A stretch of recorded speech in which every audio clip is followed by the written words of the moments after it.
What's up, Rich Squad? Welcome back to the channel. My name is Dominic Rich, and if you're new, make sure you hit the subscribe button. But sorry to all the Peruvian fans out there, man, but Peru has just been knocked out of the 2018 World Cup after losing their first two matches by 1-goal margins. 1-0, matter of fact, 1-0 versus Denmark and now 1-0 versus France. They will go home along with Saudi Arabia, Egypt, and Morocco. But did they play bad? No, they didn't. They play really, really well, and they deserve more. They deserve to be at least on 2 points right about now. But that's not the way it was meant to be, and they were sent packing. France, on the other hand, booked their place into the round of 16. They join Russia and Uruguay as the only two teams who have qualified for the round of 16 so far. Group B is still wide open between Iran, Spain, and Portugal. So we don't know who are going to make the round of 16 from Group B as yet. But it's two places have been decided in Group C. Peru go home, France move on. The match earlier between Denmark and Australia ended 1-1. So they got 1 point apiece. Denmark go up to 4 points. Australia still alive on 1 point. So their match versus Peru will be a crucial one. So Peru would at least want to walk away with some pride and spank the Aussies.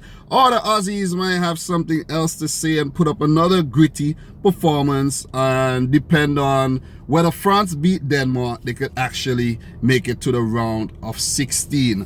But France. This is not a convincing performance in my opinion. This is what?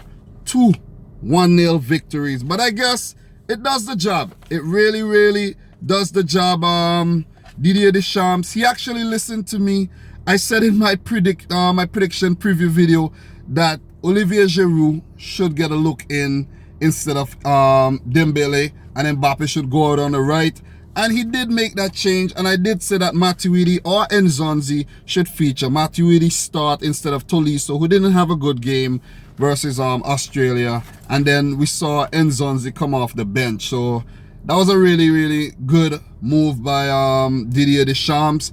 The fullback positions, I still think one of Sidibe or Benjamin Mendy should play.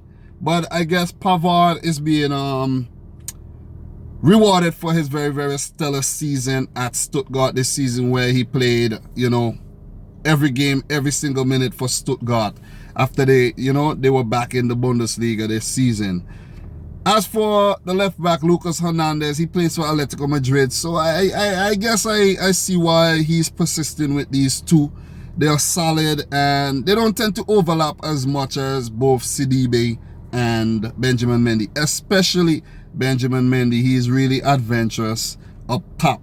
But Advincula, man, he looked good again today, as I said in my prediction video, and I found out that he's one of, if not the fastest player in world football. Like, wow, I didn't know that, but he is really good. This match marked the 100th cap for Hugo Lloris. He becomes the first French goalkeeper to reach that landmark. But the game started out, level. Both teams, they got few big chances, especially for Peru. Paulo Guerrero had an early chance, but that shot was really tame, and it was a really easy save for Hugo Lloris. And then at the other end, there was a big chance for Kylian Mbappe, but Galesi, he stopped the ball. Really good save with his legs, with actually maybe his knee. And then just a few minutes later, Kylian Mbappe, he scored a goal. And that shot from Giroud was deflected. Rodriguez deflected it. Galesi came off his line, went over his head, and an easy tap in for Kylian Mbappe. He becomes the youngest goal scorer at the 2018 World Cup so far in the 34th minute. After that, France didn't really, they didn't get a lot of big chances, like clear-cut chances on goal. But, Peru, they had a few more chances, especially when Aquino hit the post early in the second half. But after that, it was just like, it was just a battle in the midfield. You know, France, they held it together. They basically kept Peru under control, and they came away with the 1-0 win. Andre Correa was really, really lively again, but I think he still have a lot of developing to do. It's like these guys are fast, but I think they lack the, you know, they lack the end product. They lack the end product, and it has shown in the past 2 games that, you know, Peru, it doesn't seem like they know how to score goals on the big stage. As for France, man, France, they play Denmark in their final group game. They already qualify, so they will be hoping to top the group. They will be hoping to top the group, and it will determine whether they play. Who knows? We don't know what's going on in Group D as yet. You know, we don't know Group D. My group of death so far, we don't know if Argentina is going to come through. We don't know if Iceland is going to come through.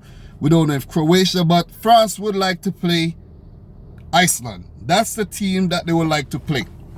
But the way it's looking right now, it seems like they might actually meet Argentina in the round of 16, and that would be one hell of a clash, man.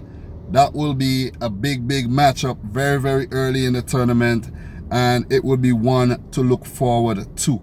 France, I think they need to get like their selection right. They need to decide if they want to play Giroud or they want to play Mbappe, Dembele, and Griezmann. Griezmann was good today. Pogba was good today. And N'Golo Kante, his ever reliable self again. Umtiti, you know, he had a so-so game. He was roughed up by the Peruvians.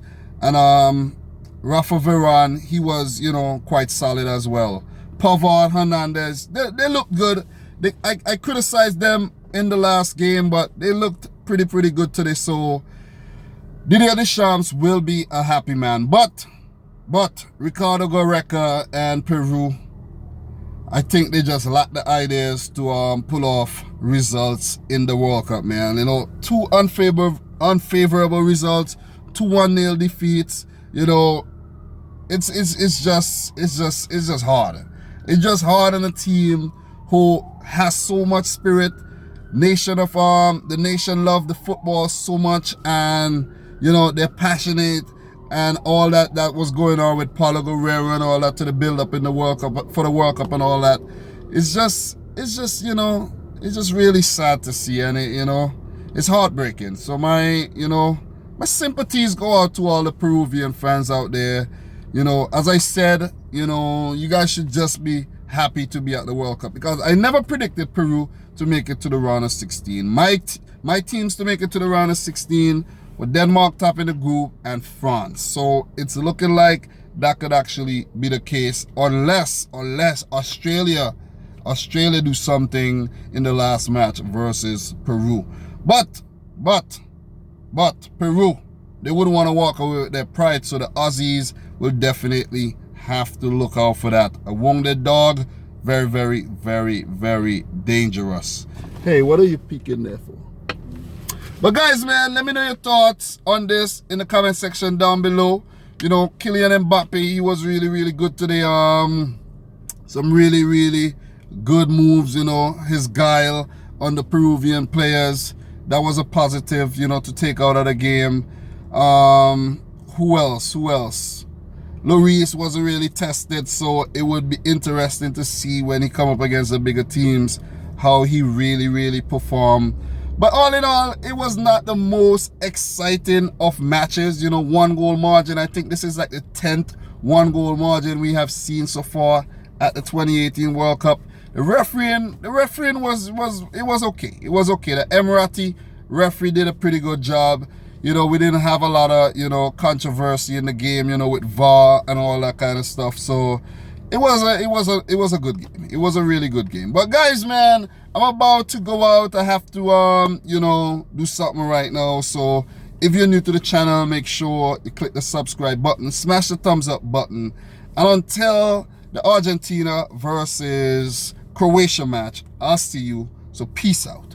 Rich Squad!